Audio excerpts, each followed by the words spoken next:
শারদীয় দুর্গাপূজায় পুকুরের পানির ওপর ব্যতিক্রমী 3 তলা মণ্ডপ বানিয়ে সাড়া ফেলে দিয়েছেন জয়পুরহাটের প্রত্যন্ত গ্রাম পালি আদিবাসী পাড়ার হিন্দু ধর্মাবলম্বীরা। এর পাশাপাশি রামায়ণ, মহাভারত সহ পৌরাণিক কাহিনী চিত্রের মাধ্যমে তুলে ধরা হয়েছে। এই পূজা মণ্ডপ দেখতে মানুষের ঢল নেমেছে। জয়পুরহাট প্রতিনিধি রফিকুল ইসলাম রফিকের পাঠানো রিপোর্ট আর জানাচ্ছেন আশিকুর রহমান। জয়পুরহাট সদর উপজেলার প্রত্যন্ত গ্রাম পালি আদিবাসী পাড়া, সেখানে পুকুরের মাঝখানে তৈরি করা হয়েছে 3 তলা পূজা মণ্ডপ। পালি মধ্যপাড়া সার্বজনীন দুর্গাপূজা মণ্ডপের ব্যতিক্রমী এ পূজা মণ্ডপ দেখতে দূর দূরান্ত থেকে আসছেন মানুষ। পুকুরের চারপাশে সাজানো হয়েছে রামায়ণ, মহাভারত সহ পৌরাণিক কাহিনী চিত্রসহ অর্ধশতাধিক প্রতিমা।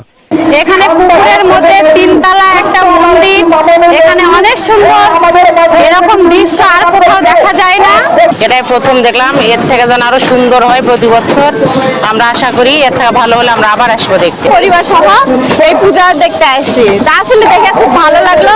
খুবই আকর্ষণীয় একটা পরিবেশ, কারণ এখানে প্রথম দেখতেছি আসলে পুকুরের উপরে আসলে এরকম সব প্রতিমা স্থাপন করা আছে। পূজা কমিটি জানায়, ব্যতিক্রমী চিন্তা থেকে স্থানীয় হিন্দু ধর্মাবলম্বীদের উদ্যোগে এই আয়োজন।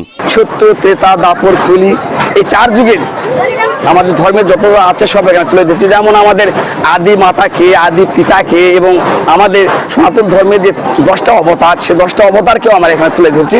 জয়পুরহাট জেলায় এবার 293টি মণ্ডপে উৎসবমুখর পরিবেশে অনুষ্ঠিত হয়েছে শারদীয় দুর্গাপূজা।